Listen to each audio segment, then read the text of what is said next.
भाई एक ऐसी जगह है उत्तराखंड में, एक भाई लोहा घाट, चंपावत चंपावत डिस्ट्रिक्ट है और लोहा घाट एक शहर है।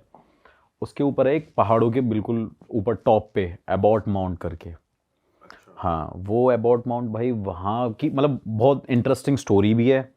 और वहाँ पे जो हुआ है मतलब मैंने आज तक कभी, और इवन वो वर्ल्ड का भी और इंडिया का भी मोस्ट हॉन्टेड हॉस्पिटल में काउंट होता है। अच्छा। और आप एक चीज़ आपने कभी सुनी नहीं होगी कि चर्च भी हॉन्टेड होते हैं। लाइक चर्च के अंदर, मतलब लाइक एक गोवा में चर्च है वो बताते हैं कि हॉन्टेड है, लेकिन अंदर अगर पॉजिटिविटी है तो भाई वो हॉन्टेड क्यों है। तो वहाँ पे ऐसी 3-4 जगह हैं जो बड़ी हॉन्टेड है। तो उसकी स्टोरी भाई ये है कि वहाँ पे एक ज़माने में मतलब जब ब्रिटिशर्स का टाइम रूल करते थे, वहाँ पे ब्रिटिशर्स रहते थे। वहाँ पे उन्होंने क्या किया कि जब वो ब्रिटिशर्स वहाँ पे जा रहे थे तो कुछ ब्रिटिशर्स वहाँ पे रुक गए क्योंकि उनको वो जगह बड़ी पसंद आई। तो वहाँ पे एक एबॉट हेरल्ड माउंट करके एक बंदा था, वो वहाँ पे रुक गया और उसने अपना घर वर बनाया, वहाँ पे कुछ हवेलियाँ बना ली।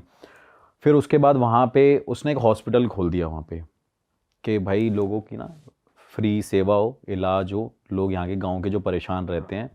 उसमें कुछ फॉरेनर्स भी थे और जो लोकल कुछ इंडियंस थे वो भी। तो वहाँ पे लोगों को इलाज मिल सके बेसिकली। तो भाई वो हॉस्पिटल चलता रहा कुछ टाइम तक। तो थोड़े टाइम बाद वहाँ पे एक डॉक्टर अपॉइंट हुआ। डॉक्टर का नाम था डॉक्टर मॉरिस। और डॉक्टर मॉरिस का दूसरा नाम था और पूरे वर्ल्ड में और इंडिया में फेमस है डॉक्टर डेथ। उसको डॉक्टर डेथ बोलते हैं। तो क्या हुआ भाई कि जब वो डॉक्टर अपॉइंट हुआ तो वहाँ पे काफ़ी सारे पेशेंट ठीक ज़रूर होते थे। मतलब ये बड़ा चलता था कि डॉक्टर मॉरिस को दिखाना है, डॉक्टर मॉरिस यहाँ पे रहते हैं। और उनके अंदर बताते थे कि एक जादू है और उनके पास ऐसी कोई पावर्स हैं, कुछ ऐसी एनर्जीज़ हैं जिससे पेशेंट ठीक हो जाते थे। कहते थे कि वो नब्ज़ देख के बताते थे कि वो पेशेंट की मरने की डेट टाइम बता देते थे। हाँ, और वो ज़िंदा कर सकते थे कि नहीं कर सकते थे, मतलब वो ठीक हो जाए या नहीं हो पाए, वो भी वो बता देते थे। लेकिन ये चीज़ पूरे गांव में बहुत ज़्यादा फैल गई और लोग वहाँ पे भाई कुछ भी, कोई भी बीमार होता था डॉक्टर मॉरिस के पास जाना है।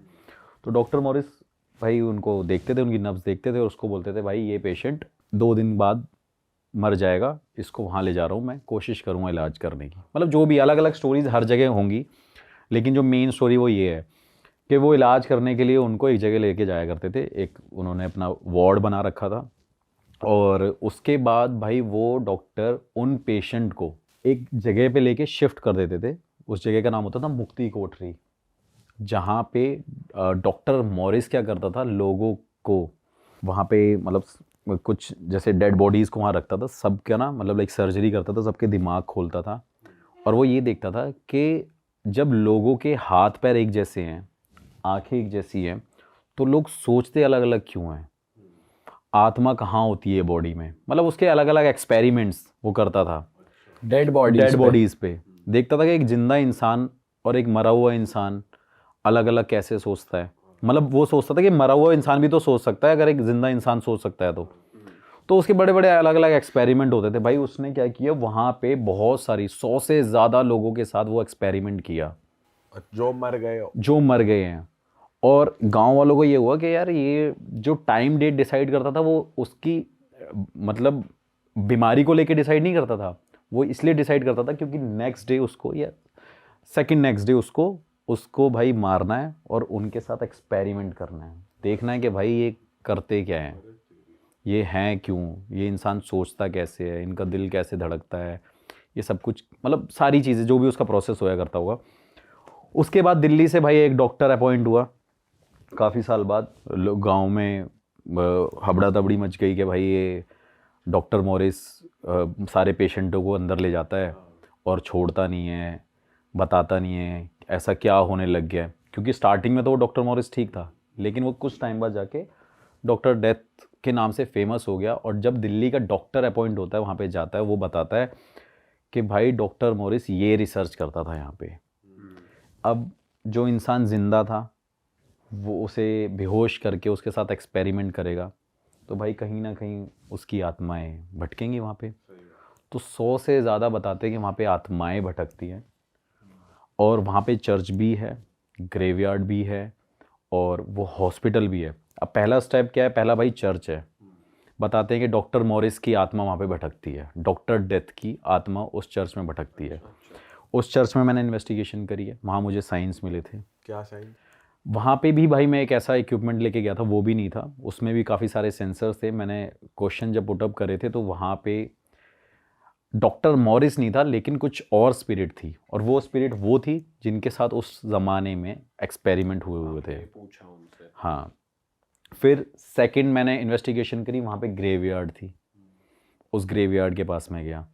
ग्रेवयार्ड में मैं देख रहा हूँ कि भाई वहाँ पे ना मतलब बड़ी बड़ी ऑब्स दिख रही हैं, ऐसा दिख रहा है, वाइट शेडो दिख रही है। और वो फेमस जगह इसलिए भी है क्योंकि वहाँ पे सबसे ज़्यादा टाइगर और पैंथर मिलते हैं। पैंथर्स बहुत हैं वहाँ पे, मतलब नॉर्मली इंसान नहीं जा सकता भाई वहाँ पे, रात को तो नहीं निकल सकता। और पहले भी मैं वहाँ पे गया था, लेकिन हम वापस आ गए थे। और वहाँ पे कुछ फॉरेनर्स ने भी वीडियो बनाई है, जब उन्होंने टेंट लगाया था तो उसके आसपास टाइगर भटक रहे थे। अच्छा। हाँ, तो काफ़ी लोग ऐसे भी हैं जो वहाँ पे जाने की कोशिश कर चुके हैं लेकिन कर नहीं पाए। उसके बाद भाई ग्रेवयार्ड के पास गया, वहाँ पे साइन मुझे नहीं मिले, लेकिन मुझे आसपास अपनी नेगेटिविटी बहुत ज़्यादा फील हो रही थी। सब कुछ दिख रहा था कि भाई कोई शेडो ज़रूर है।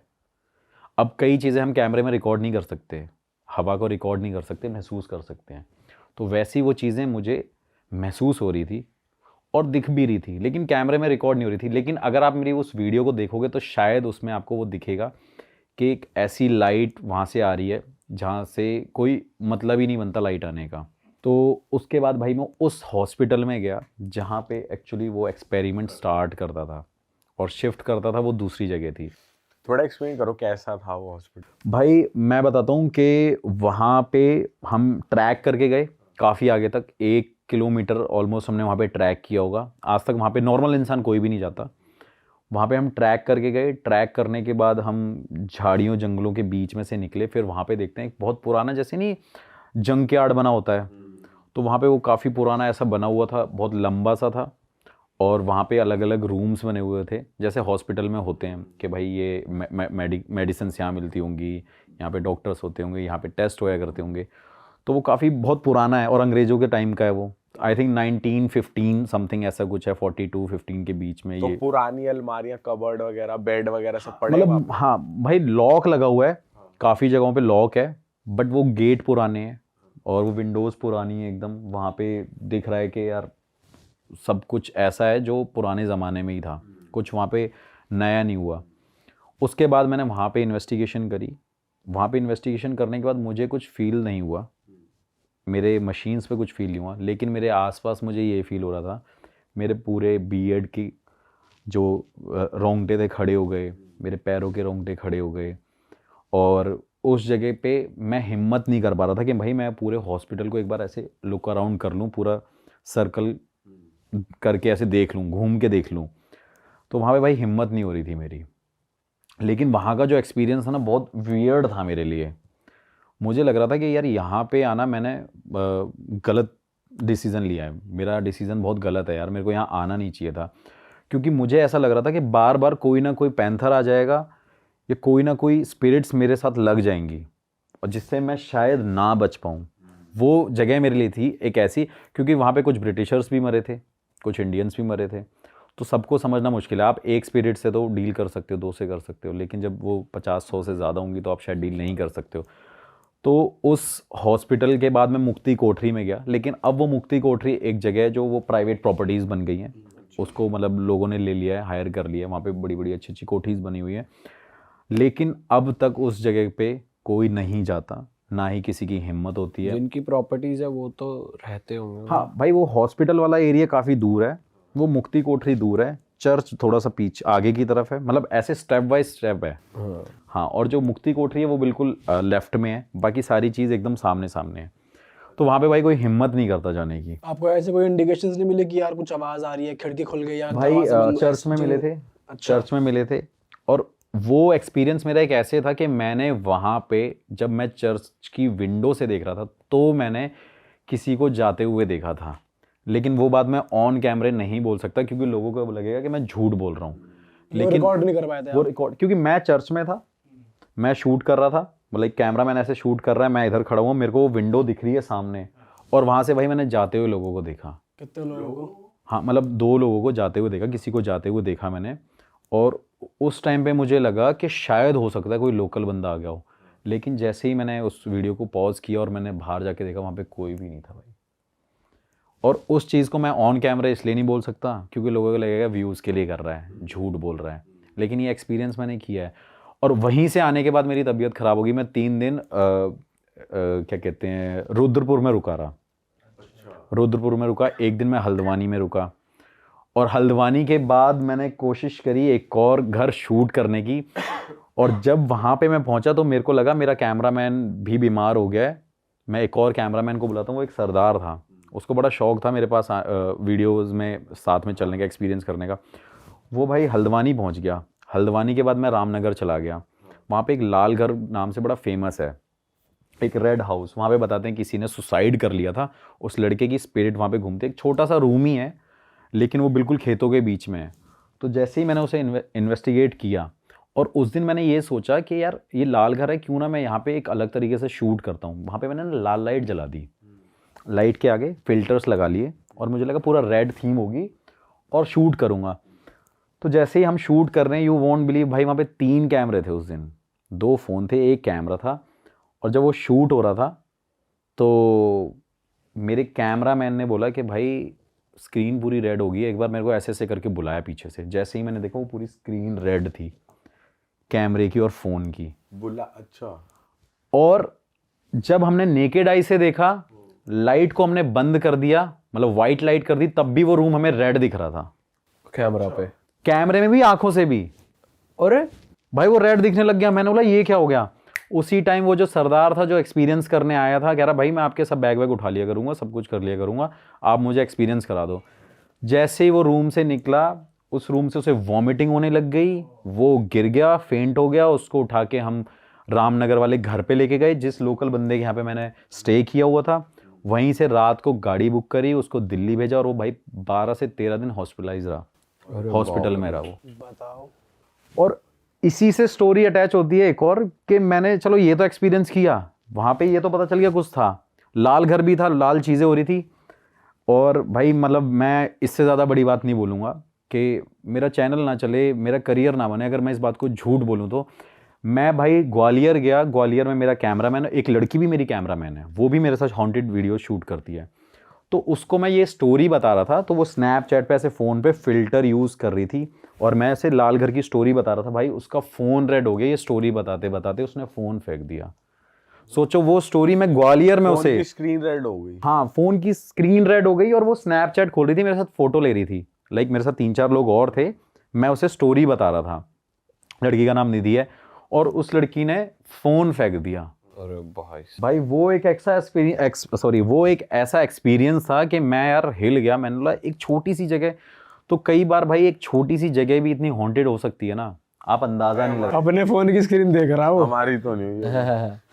चलो अच्छा है नहीं हुई भाई, और क्या। भाई तो वो बड़ा एक अलग एक्सपीरियंस था। मैंने बोला यार एक घर था वहाँ पे, चलो ये चीज़ें हुई। तो फिर वो सरदार से मैंने पूछा कभी चलना है, कह रहा भैया मेरी माँ ने कसम दे के बोल दिया कि आज के बाद ना आज के बाद सागर तिवारी के साथ दिख मत जाइयो। भाई वो बंदा आज तक फ़ोन नहीं करता, बर्थडे पे विश करता है, सिर्फ ये बोलता है भाई हैप्पी बर्थडे, लेकिन मिलूंगा नहीं। मैंने बोला यार ये भी बड़ी अलग चीज़ है। मैंने मिल ले, कह रहा नहीं भाई आप जैसे बंदे के साथ नहीं मिलना। कह रहा आप तो हमेशा ऐसी जगह ले जाते हो जहाँ बंदा मरे ही मरे, बचने के कोई चांस ही नहीं है। तो मैंने बोला भाई फील्ड ये चूज़ करी है। भाई जब आप उस रूम से बाहर आए तब आपको सब नॉर्मल दिख रहा है? जब हाँ मुझे सब नॉर्मल दिख रहा था, लेकिन मेरी चेस्ट में पेन हो रहा था। बट मैं तब तक नहीं मानता जब तक मेरे साथ कुछ ज़्यादा ना फील हो, मुझे एक्सपीरियंस ना हो। तो वो चीज़ मेरे साथ वहाँ पे हुई, और वही चीज़ ऐसी ही सेम चीज़ मेरे साथ कहीं और हुई थी। तो एक काली नदी है यूपी में, बड़ी फेमस है। वहाँ पे काफ़ी सारी डेड बॉडीज़, मतलब लाइक लोग जला देते हैं नदियों के पास, लोगों के पास वहाँ पे क्रिमिनेशन ग्राउंड नहीं होते हैं। तो भाई उसने वहाँ पे एक मेरे फ्रेंड ने मेरे को मैसेज किया कि भाई यहाँ पे ना रिचुअल करके देखते हैं, हॉन्टेड रिचुअल। भाई रात को मतलब जो गेम होती है, ऑल्दो मतलब मैं बिलीव नहीं करता था इन चीज़ों में। तो वहाँ पे मैंने उस गेम को करने के लिए, रिचुअल को स्टार्ट करने के लिए रात को गया। वहाँ पे बोन्स थी, बोन्स भी साथ में रखी हुई हैं, पता नहीं किस किस की थी, इंसान की भी थी, जानवर की भी थी। वो रिचुअल किया, देखा वहाँ पे, मुझे कुछ फील नहीं हुआ। लेकिन मुझे जैसे ही मैंने उस जगह को मैंने छोड़ा तभी मुझे लगा मेरे पीछे कोई चल रहा है भाई। मेरे सर में इतना दर्द, चेस्ट में इतना पेन, और वो पेन भाई मेरे से बर्दाश्त नहीं हो रहा। और मेरे होम टाउन के पास ही है, 12-13 किलोमीटर दूर था, तो वो मेरे से पेन बर्दाश्त नहीं हुआ। मैं अपने घर पे जाके सो गया। अब मेरे पास घर पे थे 4 लड़के, तो एक मेरा कैमरामैन था, एक भाई मैं अपना शेफ़ लेके गया था क्योंकि मेरे घर में कोई रहता नहीं। ऑल्दो मेरा खुद का घर हॉन्टेड है वैसे तो, वो बहुत बड़ा कोठी सी है, तो वहाँ पे कोई रहता नहीं है, तो वो वहाँ पे था। एक मेरे गांव का लोकल बंदा था। रात को भाई हम सो रहे, जैसे ही मतलब लाइक गांव में हमारी खाटे, जो हम खाटों पे सोते हैं, तो खाटे थी भाई, 2 बंदे रूम में सो रहे थे, 2 बंदे बाहर सो रहे थे। तो मैं फ़ोन चला रहा था, मेरे एक फ्रेंड का फ़ोन आ रखा था यूएस से, मैं उससे वीडियो कॉल पे बातें कर रहा था शूट करने के 3 बजे के अराउंड। तो भाई जैसे ही मैं वहाँ पे शूट कर रहा था, तो नहीं, जैसे ही मैं उससे बात कर रहा था वीडियो कॉल पे, तो उसी टाइम पे मेरा कैमरामैन मेरे को कह रहा कि सर कुछ आवाज़ आ रही है आपको? मैंने कहा नहीं। फिर मैंने सुना, मैंने हाँ कुछ आवाज़ आई जा रही है। मैंने एकदम अपने फ्रेंड का फ़ोन काटा, मैंने तू फ़ोन काट भाई, मैं 1 मिनट देखता हूँ, कुछ आवाज़ आई जा रही है। और मेरा घर भी ऐसा है बिल्कुल कोने में है, मतलब उसके बाद सिर्फ हमारे फार्म्स हैं। क्या आवाज आ रही थी? मतलब जैसे कोई ऐसे नहीं, आप मतलब आपको कोई ना कोई नॉक कर रहा है, तो मुझे लगा हो सकता है मेरी विंडो, शायद कोई विंडो खुली रह गई हो, कुछ इस वजह से आवाज़ आ रही हो। रैंडम आवाज़। हाँ, रैंडम आवाज़ हो। फिर उसके बाद उसने दोबारा बोला कि आवाज़ आ रही है। मैंने कहा यार चल एक बार देखते हैं। तो भाई जैसे ही मैंने अपनी खटिया छोड़ी, खटिया छोड़ने के बाद मैं गया विंडोज़ को सारी चेक करने, अपने पूरे घर में घूमा। मेरे घर में अकेले घूमने में बंदे की फट जाए ऐसा है वो घर। हाँ, तो जैसे ही उसको छोड़ा कि भाई तू भी जाके चेक करके आ, मैं भी चेक कर लेता हूँ, देखा सब नॉर्मल है। जब मैं सोने लग गया, वो बंदा सोने लग गया, तो तीसरा बंदा जो बाहर बैठा हुआ था वो कह रहा है कि सागर भाई कोई यहाँ पे है। मतलब क्या हुआ? कह रहा मेरे आसपास से कोई घूम रहा है, कोई बार बार मेरे को टैप करे जा रहा है। मैंने बोला यार ये क्या बात हुई? अब यार एक बंदा झूठ बोल सकता है, मैं भी शायद उसको डराने के लिए झूठ बोल सकता हूँ, लेकिन तीसरा बंदा भी आके मेरे को बोल रहा है। फिर तीसरा बंदा भाई मेरे पास ही आके मेरे पास ही सो गया। फिर बचा गांव वाला बंदा। अब गांव वाले बंदे बताते हैं बड़े स्ट्रांग होते हैं, कहते हैं कि गांव का बंदा डरता नहीं है, लेकिन ऐसा तो बिल्कुल भी नहीं है, गांव के बंदे तो सबसे ज़्यादा डरते हैं। वो गांव का बंदा रात को आया, उसने छूटते ही, हम उठ नहीं रहे थे, सो गए, उस बंदे ने हमारे ऊपर पानी डाल दिया कि भैया यहाँ पे कुछ है, ऊपर छत पे औरत चल रही है, मैंने परछाई देखी है, छन छन की आवाज़ आई जा रही है। जैसे ही भाई मैंने देखा, मैंने बोला यार मैंने तू पानी क्यों डाला, मैंने उसको सुनाई थोड़ी सी। उसके बाद उसने मेरे को बोला कि नहीं भाई आप देखो एक बार चल के। भाई ऐसे भी तो उठा सकता था भाई। अरे भाई हम उठ नहीं रहे होंगे ना, क्योंकि टायर्ड हो गए थे, शूट करके आए थे, वो करके आए थे, रिचुअल करके आए थे हॉन्टेड जगह से। भाई रिचुअल के बारे में भी बताना इसके बाद कि क्या था। गांव वालों को ये नहीं पता होता ना भाई कैसे कैसे किसको ट्रीट करना है। गांव वाला बंदा तो अपने तरीके से सोचता है। नहीं उठ रहा आने दो, ये ले मग्गा। अब कई गांव के बंदे ऐसे भी बुलाते हैं भाई, नहीं सामने वाला सुन रहा, पीछे से पत्थर फेंक देते हैं, हाँ भाई सुन ले, आवाज मार रहे थे। तो वो बंदे ने थोड़ा सा ऐसे पानी लेके पानी फेंक दिया। अब भाई पूरे घर में ढूंढा, कुछ नहीं हो रहा। उस टाइम पे मेरे साथ क्या हुआ कि उस गांव वाले बंदे ने मेरे को बोला कि हमारे गांव में ये माना जाता है कि अगर आपके घर के आसपास चुड़ैल है और घूम रही है। उसने क्या किया, हमारी सारी स्लीपर्स ली और सारी उल्टी करके रख दी। मैंने इसका मतलब क्या है? तब मैं ये इन्वेस्टिगेशन करता था। कह रहा इससे कहा जाता है कि भाई जब चप्पलें उल्टी कर देते तो कोई नेगेटिविटी आसपास नहीं घूमती। मैंने कहा ये तो बड़ा अलग लॉजिक है यार। मैंने कहा चल करके देख ले।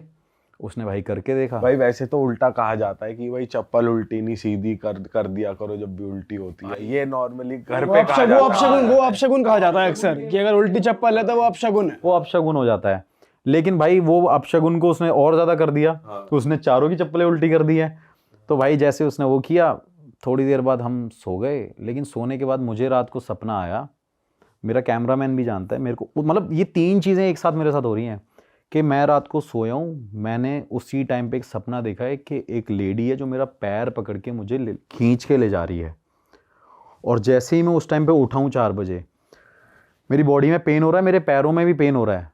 तो मुझे लगा बुरा सपना होगा भाई।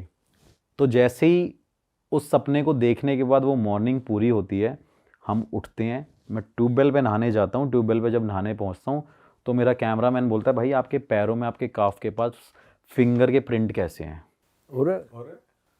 मैं भाई क्या बात ऐसे कर रहे देखता हो? हूँ भाई कि मतलब ये चीज़ ना, कुछ ऐसी चीज़ें जो मैं भूल जाता हूँ, या कुछ ऐसा हो जाता है और ना ही मैं बता सकता हूँ, क्योंकि भाई मैं बताऊंगा बंदा बोल दे भाई झूठ बोल रहा है। भाई फिंगर के प्रिंट्स मेरी काफ पे थे, और 5 दिन तो मैं गांव में था। ऐसा भी कोई नहीं कह सकता भाई कि कोई लड़की ने पैर मार हाथ मार दिया हो किसी लड़की ने टांगे पकड़ ली हो मेरी। तो भाई मैंने देखा, मैंने लगा क्या यार ये हुआ क्या है। फिर अगले दिन सुबह सुबह गांव वाले से पूछा, उन्होंने बोला ये जो तेरे घर के साथ में इतना बड़ा पेड़ है ना, इस पे ही चुड़ैल घूमती है, यहाँ पे एक औरत ने सुसाइड कर लिया था गांव में, अपने आप को लटका लिया था। तो मैंने यार आपने आज तक बात नहीं बताई है। फिर वो कहते हैं यार ये तो सबको पता है, हमें लगा तुझे पता होगी। तो मेरा उसकी जो डालियाँ हैं वो मेरे छत के ऊपर आती हैं, तो मुझे लगा हो सकता है भाई ये ऐसी चीज़ें हो। और वो पेड़ का, पीपल का पेड़ है ऐसा? भाई वो नीम का पेड़ है, और वहाँ पे भी मतलब वहाँ पे भी कुछ ना कुछ लोग पूजा वूजा करके रखते हैं। मुझे नहीं पता था ये लोग पूजा क्यों करते हैं, मेरे को लगा होगा भाई यहाँ पे गांव वाले करते होंगे पूजा, लेकिन कोई भी दिवाली होली कुछ भी ऐसी टाइम पे लोग वहाँ पे पूजा करते हैं, सिंदूर लगाते हैं और चूड़ियाँ वूड़ियाँ रखते हैं। तो मुझे लगा, फिर मेरे को उन्होंने बताया कि भाई हम उसको शांत करने के लिए लगाते हैं। मैंने बोला मुझे क्यों नहीं बताया यार, मैं ठीक करता इसको। तो कहते नहीं भैया ये किसी के काबू में नहीं आती। भाई आप ये भी तो बता रहे थे कि आपकी फैमिली में भी कुछ था। अच्छा हाँ, भाई मतलब उससे पहले मैं थोड़ा जानना चाहता हूँ, रिचुअल में क्या करा था आपने हड्डी वड्डी से? भाई ऐसे हड्डियाँ रख दी थी, लेमन रख दिए थे, सिंदूर रख दिया था, और कुछ मंत्र थे जो मुझे याद नहीं है, संस्कृत में मंत्र थे। उससे बताते हैं कि स्पिरिट आपके आसपास आ जाती है और आपको वो फील कराएगी कि आपके बिल्कुल आसपास है, साथ में, और आपको टच करेगी वो, पर हार्म नहीं करेगी। पर हार्म नहीं करेगी। लेकिन क्या पता भाई कोई कर भी सकती है कोई कर भी नेगेटिव। सकती है, ज्यादा लेकिन ताकतवर है। हाँ, लेकिन भाई मैं हमेशा से यही बोलता हूँ कि स्पिरिचुअली मैं इतना ज़्यादा स्ट्रांग हूँ ना कि मैं इतनी लोकेशंस पे गया हूँ। शुरू में मान सकता हूँ मेरे साथ 1-2 चीज़ें हुई, लेकिन आज तक टचवुड ऐसी चीज़ें मेरे साथ कभी भी नहीं हुई। और मैं किसी के पास जाता भी हूँ तब भी उनको पॉजिटिविटी फील होती है कि भाई ये बंदा बड़ा पॉजिटिव है, ये है वो है। क्योंकि मैं सब टेक्निकली नहीं देखता भाई, टेक्निकली तो सब देख रहे हैं, टेक्निकली सब सारी प्रॉब्लम सॉल्व कर रहे हैं। अब मैं जाऊंगा, कुछ फेक मशीन्स भी हो सकती हैं कि भाई टेक्निकली लोग बता देते हैं आपके घर में भूत है, वीडियोस भी बना लेते हैं, क्योंकि सेंसर के आप पास से हाथ हिला दोगे तो भी भाई सेंसर चलने लग जाता है। हम भाई स्पिरिचुअली बहुत ज़्यादा चीज़ें उस चीज़ को देखते हैं। भाई वो बताओ फैमिली वाला, फैमिली में क्या हो रखा है आपकी? फैमिली में भाई मतलब ऐसा था, मेरी एक मौसी जी थी, अभी उनकी last to last year I think death हुई है। तो बचपन में मेरी मदर और मेरी मौसी, मतलब 2-3 मौसी और मेरी मदर साथ में रहा करते थे। तो क्या होता था भाई कि घर के पास ना सांप घूमा करते थे, स्नेक घूमा करते थे। हाँ भाई, खाना बना रहे हैं तो पुराने ज़माने में भाई, मतलब मैं ये नहीं कहूँगा कि हम बहुत रिच फैमिली से थे, जो मिट्टी के घर बनते हैं ऐसे घर थे, छप्पर जो बने होते थे ऐसे घर थे, ऐसे ही होते हैं गांव में।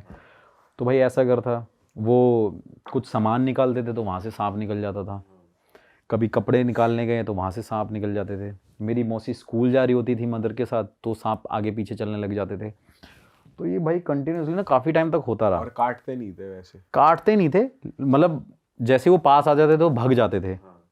तो क्या होता था कि भाई वो सांप थोड़े टाइम बाद घर वालों ने, मेरे नाना नानी ने, मेरे मामा मामी ने देखा कि हमारे सामने जो पेड़ है ना बहुत बड़ा, शीशम का था या नीम का था, ऐसे कुछ था, उस पेड़ पे भाई सांप ही सांप थे बहुत सारे, वो पूरे ऐसे से लपटे हुए रहते थे उसमें।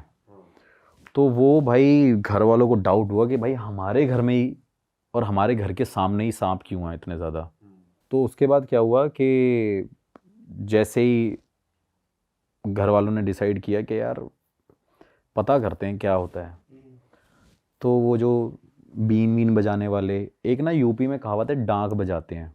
डांक बजाने का मतलब ये होता है कि उससे, जो डांक बजाने से ना जो सांप है वो सामने आ जाता है, और किसी के अंदर अगर किसी को सांप ने काटा है तो वो उसको ठीक भी करते हैं वो डांक बजाने वाले। अच्छा। तो भाई बड़ी मुश्किल से मेरे घर वालों ने ढूंढ ढांड के पता करके उसको बुलाया कि भाई ये ऐसा क्यों होता है। तो जब मेरी मौसी स्कूल में ही थी, होंगी 4th 3rd 4th 5th class में होंगी, तो जब उन्होंने वो डांक वाँक बजाई, देखा कि भाई मेरी मौसी जैसे सांप स्नेक मूव नहीं करता वो ऐसे ऐसे होने लग गई। अच्छा। मौसी लिटरली? मौसी हाँ, लेटी भाई, सगी मौसी। मैं तो हैरान होता हूँ ये बात सोच के वो ऐसे ऐसे होने लग गई और वो चिल्ला रही हैं और वो बार बार ऐसे रोल हो जा रही हैं पूरी ज़मीन पे, मिट्टी पे। तो भाई मैं एकदम, मतलब मेरे तो घर वालों ने मुझे ये कहानी सुनाई, मेरी मदर थी, तो मैंने बोला यार अब घर वाले किसी को क्यों झूठ बोलेंगे, और मौसी की कहानी है तो भाई वो तो बिल्कुल झूठी नहीं होगी। तो क्या हुआ फिर, जैसे ही वो हुआ थोड़ी देर बाद मेरी मासी ने एक अलग सी वॉइस निकाली और वो वॉइस मतलब जैसे किसी की टंग ट्विस्ट होती है वो ऐसे तुतला के बोलने लग गई। मतलब एक होता है, हम बोलते हैं ना कि भाई एक औरत की आवाज़ आ रही होगी बड़ी तेज तेज, आदमी कह रही हो, लेकिन वो तुतला के बोल रही थी उस टाइम पे। वो बड़ी अलग सी स्टोरी थी। तो उन्होंने बोला कि भाई उनसे उसके अंदर वो आत्मा वात्मा आई उसकी, सांप की, जो भी उन्होंने किया प्रोसेस। तो उन्होंने बोला कि भाई तू इनको छोड़ता क्यों नहीं है, इनके पीछे आता क्यों है। फिर वो उसकी बैक स्टोरी बताते हैं कि भाई ये पिछले जन्म में, जो इनका पिछला जन्म था वो किसी शेड्यूल कास्ट की फैमिली में इन्होंने बर्थ लिया था। तो मेरे मम्मी पापा और मैं जा रहे थे, मतलब ये बात सांप बोल रहा है और मेरी मौसी के मुंह से निकल रही है ये बातें, कि हम जा रहे थे तो इन्होंने खेलते खेलते पत्थर से इन सारे सब लोगों ने उनको, मेरे पापा और मम्मी को मार दिया था, सांपों को। तो कह रहे मैं बदला लेने आया हूँ, मैं बदला लेते रहूँगा, मतलब ये आवाज़ जन्म का बदला पिछले जन्म का बदला लेके रहूँगा। और बताया कि इस बार ये ब्राह्मण फैमिली में इन्होंने बर्थ लिया है, लेकिन ये जीने की हकदार नहीं है। और अगर आप मेरी मौसी को, मतलब अब फ़ोटो तो मेरे पास होगी, तो आप देखोगे ना उनकी आंखें बड़ी डिफरेंट हैं, बहुत डिफरेंट हैं। लेकिन बाकी सबको देखोगे बड़े नॉर्मल है, उनकी आंखों में एक अलग सा स्पार्क है, एकदम आंखें जैसे स्नेक की होती है वैसी हैं। उनका एक पैर भाई पूरा ब्लू रहता है। अच्छा, ब्लू रहता है, हाँ, मतलब ब्लू रहता था थोड़ा थोड़ा। और बदला ले वो क्यों रहा है, क्योंकि उन्होंने इस बार भी जन्म लिया है, उस जन्म में तो उनको मार दिया था सांप ने। अच्छा, हाँ, तभी तो वो इस जन्म में दोबारा आई, मतलब दूसरा जन्म लिया उन्होंने। उसके बाद भाई जब उनसे पूछा कि अब करना क्या है, कैसे ठीक होंगे, तो भाई उसने बताया कि 101 पंडित को खाना खिला के आओ, हरिद्वार जाओ और इसको डुबकी दिला के आओ, तो जाके मैं माफ़ करूँगा, बड़ी मुश्किल से। पहले तो उसने बोला मैं तो मारूँगा, लेकिन फिर उसके बाद भाई मेरे घर वाले इतने समझदार भी कह लो या कुछ भी कह लो कि पहुँच गए, एक खेत बेच दिया, खेत बेचने के बाद 101 लोगों को खाना खिला दिया। क्योंकि भाई पुराने ज़माने में आज से 80 साल 90 साल पहले खाना खिलाना भी बड़ा मुश्किल होया करता था, घर चल जाए वही बड़ी बात होती थी। तो उन्होंने भाई वो खेत बेचा, उसके बाद वो 101 लोगों को खाना खिला दिया। थोड़े दिन बाद मेरी नानी मौसी को पकड़ के दोबारा पूछने लगी कि तेरी आवाज़ में फिर से क्या हो गया। फिर दोबारा उनको बुलाया, फिर पूछा कि भाई ये क्या हो रहा है। तो भाई जब दोबारा वो आया, उनके अंदर वो स्पिरिट आई, वो कह रही है कि भाई तुम गए तो थे, लेकिन जिस बस में तुम सारे लोग गए थे, फैमिली मेम्बर्स गए थे, मुझे लेके क्यों नहीं गए, मुझे बुलाया क्यों नहीं, ऐसी उसकी आवाज़ थी। और वो बोल रहा मुझे लेके साथ क्यों नहीं गए, अरे तुमने मुझे इनवाइट क्यों नहीं किया। अरे वाह, आपने ये वीडियो यहाँ तक देख ली भाई, तुमने हमारी मेहनत सफल कर दिया। तुम ही लोग हो असली रियल हिट। और अगर आपको बहुत मजा आ रहा है ऐसी क्लिप्स में, ऐसी वीडियोस में, तो फटाफट जाइए प्लेलिस्ट पे बिंज वॉच कीजिए, सारी वीडियोस देख डालो और मौज काटो। That is it. हम मिलेंगे नए पॉडकास्ट में, नई क्लिप में। Till then bye bye, see you, take care, do subscribe. Best of real talk online. Okay, bye bye.